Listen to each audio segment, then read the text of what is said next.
ইস্যুতে রাজধানীর আগারগাঁওয়ে নির্বাচন কমিশনারের প্রধান কার্যালয়ের সামনে অবস্থান কর্মসূচি পালন করছেন ছাত্রদলের নেতাকর্মীরা।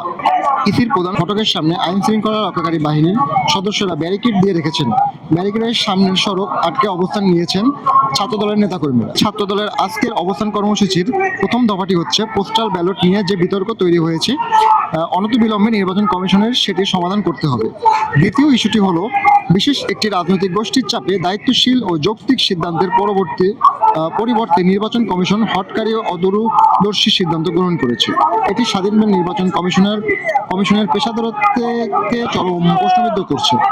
তৃতীয় ইস্যু হলো শাহজালাল বিজ্ঞান ও প্রযুক্তি বিশ্ববিদ্যালয়ের ছাত্র সংসদ নির্বাচন নিয়ে ইসি যে সিদ্ধান্ত দিয়েছেন, এটি একটি বিশেষ রাজনৈতিক গোষ্ঠীর চাপে তারা এই সিদ্ধান্ত থেকে সরে এসেছে। এসব বিতর্কিত ও নজিরবিহীন সিদ্ধান্তের প্রতিবাদে ছাত্রদল একটি শান্তিপূর্ণ অবস্থান কর্মসূচি পালন করছে।